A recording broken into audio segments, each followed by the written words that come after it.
मेरे प्यारे विद्यार्थियों, स्वागत है आपका और मिलाद हिंदी क्लासेस में। आज का हमारा विषय है हिंदी व्याकरण। हिंदी व्याकरण के प्रश्न है, उनको हल करेंगे। 4 विकल्प होंगे जैसे कि आपको पता है। सही विकल्प का चयन करना है और जल्दी से आप तैयार हो जाइए इन सभी प्रश्नों को हल करने के लिए और कमेंट करके बताइएगा अवश्य कि कितने आपके सही है। पहला प्रश्न स्क्रीन पे अलंकार से संबंधित है, बहुत ही आसान है। देखिएगा, आपने देख भी लिया होगा। चारों चंद्र की चंचल किरणें खेल रही थी जलथल में, कौन सा अलंकार है? सभी को पता है, च वर्ण की आवृत्ति है, इसमें ज्यादा सोचने की आवश्यकता नहीं है। तो कौन सा अलंकार हुआ? अनुप्रास अलंकार। चारों चंद्र की चंचल किरणें खेल रही थी जलथल में, च वर्ण की आवृत्ति है बार बार। जहां एक ही वर्ण की बार बार आवृत्ति हो वहां अनुप्रास अलंकार होता है। ठीक है, चलिए अगला प्रश्न देखते हैं। ये आपको बताना है, समय मिलेगा आपको, जल्दी से सोचिएगा। पीपर पात सरिस मन डोला, इसमें कौन सा अलंकार है? विकल्प है उपमा, उत्प्रेक्षा, रूपक और श्लेष। इनमें से कौन सा अलंकार है? पीपर पात सरिस मन डोला। चलिए, इसे ज्यादा समय नहीं मिलेगा। यहाँ पे उपमा अलंकार है। कौन सा उपमा? क्यों है उपमा? देखिए, पीपर पात सरिस मन डोला। यहाँ पे आप कहोगे पीपर पात, पर्यावरण की आवर्ती अनुप्रास अलंकार तो है ही, लेकिन यहाँ पे सरिस मन डोला, सरिस के समान। वाचक शब्द क्या आया? सरिस आया, सी सा सम, सरिस सदस्य, ये वाचक शब्द आते हैं, वहां होता उपमा अलंकार। और पीपल के पत्ते जो डोलता है वैसे मन की, पीपल के पत्ते से मन की तुलना की गई, इसलिए कौन सा अलंकार हो गया यहाँ पे?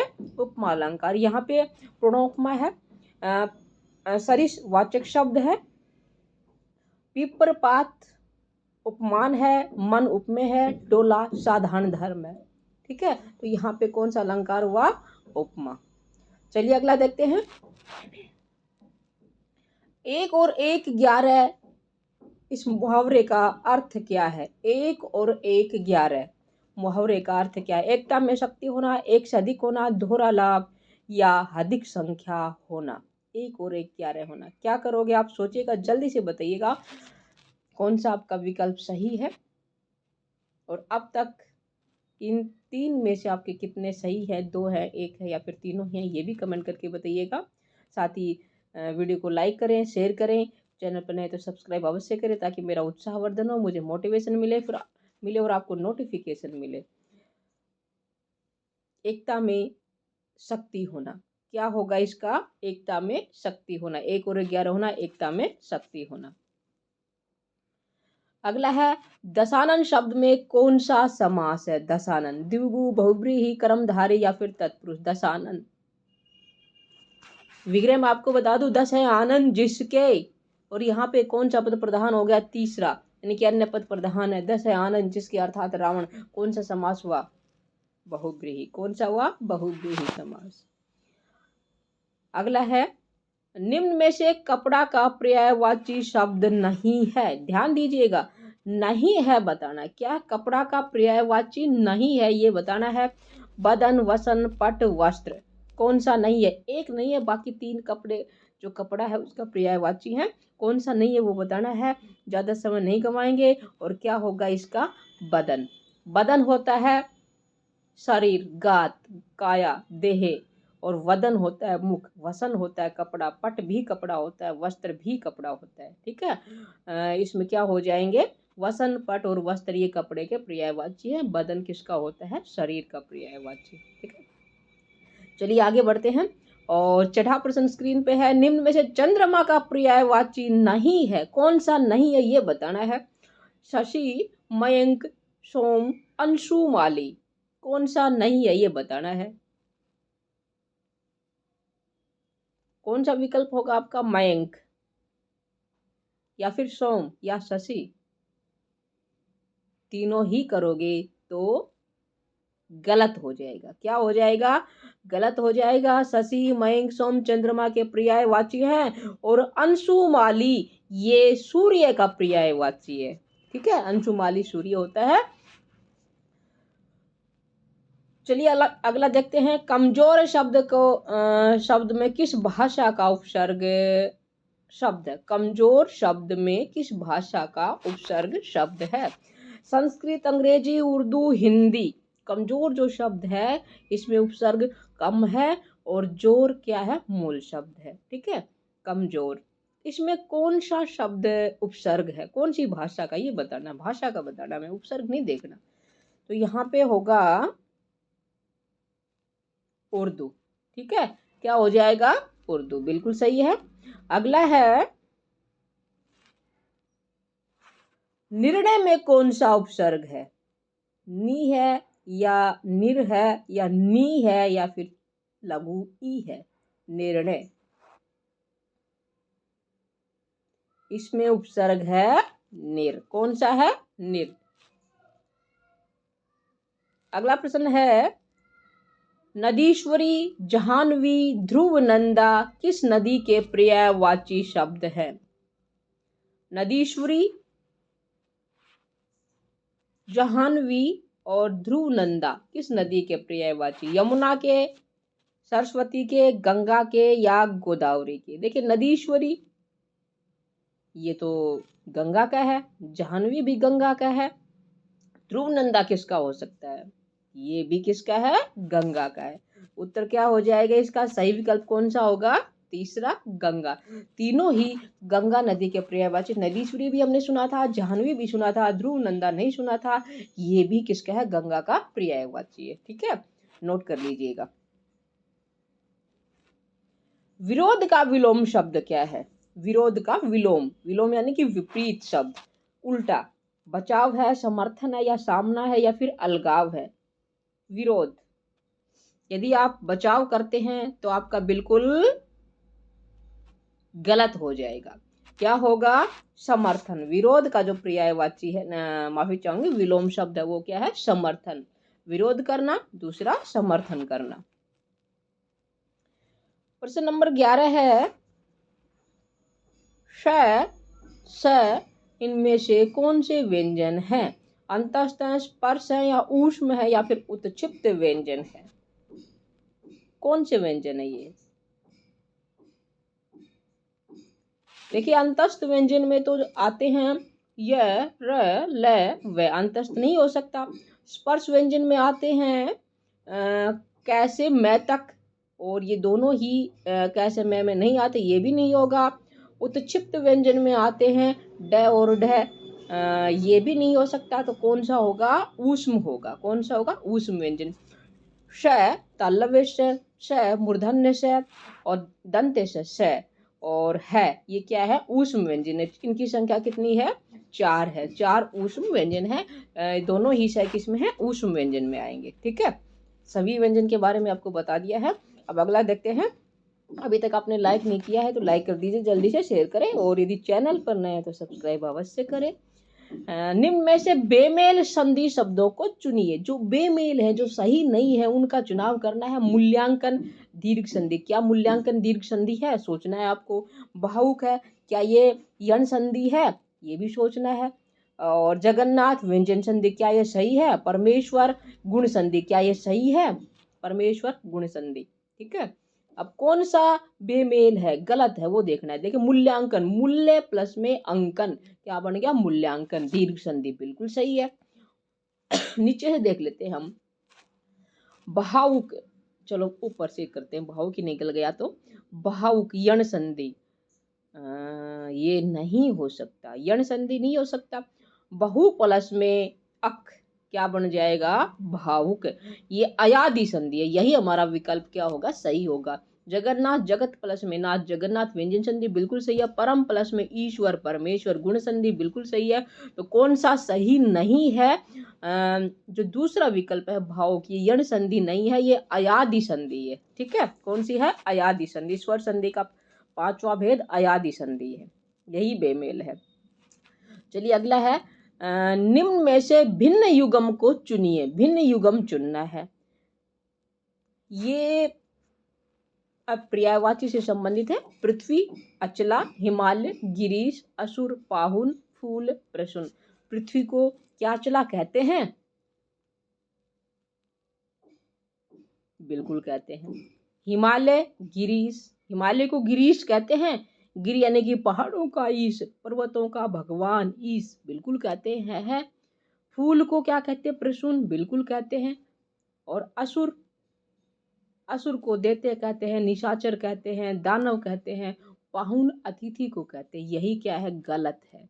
तो इसका बेमेल का चुनाव करना है, भिन्न युगम का चुनाव करना है। तो कौन सा विकल्प सही होगा, तीसरा विकल्प असुर पाहुन, यही हमारा बेमेल है, भिन्न युगम है। ठीक है, चलिए अगला देखते हैं। जो परिश्रम करेगा सो पास होगा, सर्वनाम का भेद बताइए। निश्चयवाचक सर्वनाम है, अनिश्चयवाचक है, प्रश्नवाचक है या फिर संबंधवाचक है, कौन सा करोगे, थोड़ा सा सोचो। जो परिश्रम करेगा सो पास होगा, क्या आया है, जो सो, तो कौन सा है, जो परिश्रम करेगा सो पास होगा, वही पास होगा जो परिश्रम करेगा। इन दोनों में क्या है, संबंध है, तो कौन सा हो जाएगा, जो सो किस में आता है, संबंधवाचक में। ठीक है, संबंधवाचक सर्वनाम है ये। चलिए प्रश्न नंबर 15 देखते हैं, कौन सा है, और ये भी बताइए कि कितने सही हो चुके हैं आपके अब तक इन 15 में से। और भाववाचक संज्ञा शब्द को कौन सा शब्द नहीं दर्शाता, नहीं दर्शाता यानी कि कौन से शब्द में भाववाचक संज्ञा नहीं है, ये बताना है। गंदगी, सुंदरता, लड़की, बचपन, कौन से में नहीं है। मैं थोड़ा जल्दी कर रही हूँ, बहुत आसान प्रश्न है, आप जल्दी जल्दी बता दोगे, मुझे अच्छे से पता है। गंदगी, गंदा से गंदगी बिल्कुल भाववाचक संज्ञा है। सुंदर से सुंदरता भाववाचक संज्ञा है। लड़की, ये भाववाचक संज्ञा नहीं है, जातिवाचक संज्ञा है। और बचपन से बच्चा से बचपन, ये भाववाचक संज्ञा है। तो कौन सा विकल्प हमारा सही होगा, लड़की, ये क्या है, जातिवाचक संज्ञा है। ठीक है, लड़की जातिवाचक संज्ञा। गंदगी भाववाचक है, गंदा से गंदगी बनी है, सुंदर से सुंदरता बनी है, बच्चा से बचपन बना है। ठीक है, ये तीनों ही भाववाचक संज्ञाएं हैं, लड़की नहीं है, ये जातिवाचक संज्ञा है। अगला है, निम्नलिखित में से संकेतवाचक विशेषण को चुनिए। देखिए, विशेषण के 4 भेद होते हैं, उन चारों में से संकेतवाचक विशेषण का चुनाव करना है। गुणवाचक विशेषण, संख्यावाचक, परिमाणवाचक और सार्वनामिक या संकेतवाचक विशेषण। नीचे से लगते हैं। लंबी लड़की, लड़की की विशेषता है, लड़की कैसी है, लंबी है, गुणवाचक विशेषण हो गया। 20 विद्यार्थी, 20 विद्यार्थी निश्चित संख्या है, निश्चित क्या हो गया, गुणवाचक विशेषण, गुणवाचक में भी निश्चित गुणवाचक हो गया है। और 40 मन गेहूं, यहाँ पे 40 मन गेहूं, देखिए गेहूं को तोला जा सकता है, यहाँ पे क्या होगा, परिमाणवाचक विशेषण। वह घर, वह घर, बिल्कुल वही घर है, कोई और घर नहीं है, ये क्या हो गया, निश्चित संकेतवाचक हो गया है। ठीक है, घर, जो वह शब्द यहाँ पे सर्वनाम है, लेकिन घर की विशेषता को बता रहा है। तो जो सर्वनाम शब्द संज्ञा शब्दों से पहले आए और विशेषण का कार्य करे, उन्हें क्या कहते हैं, संकेतवाचक या सार्वनामिक विशेषण कहते हैं। तो यहाँ पे वह घर क्या हो जाएगा, संकेतवाचक विशेषण हो जाएगा। ठीक है, घर क्या है, संज्ञा, संज्ञा से पहले सर्वनाम आया है और घर की विशेषता को, संज्ञा की विशेषता को बता रहा है, इसलिए क्या होगा, संकेतवाचक विशेषण। इसी संकेतवाचक विशेषण को सार्वनामिक विशेषण भी कहते हैं।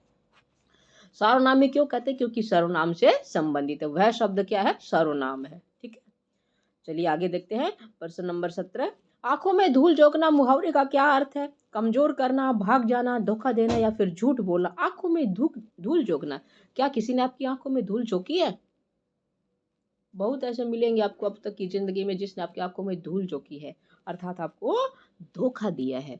क्या हो जाएगा इसका उत्तर, धोखा देना। सावधान बनिएगा, किसी से अपनी आंखों में धूल मत चुकोइएगा, यानी कि कोई आपको धोखा ना दे सके, ऐसा बने। अगला है, निम्नलिखित में से किस वाक्य में अच्छा शब्द का प्रयोग विशेषण के रूप में हुआ है। वाक्य पढ़ने हैं हमें और ये देखना है कि अच्छा शब्द कहाँ विशेषण का कार्य कर रहा है। चलिए चारों वाक्य पढ़ते हैं। अच्छा तुम घर जाओ, ये किसी से कहा गया है, ये अच्छा तुम घर जाओ।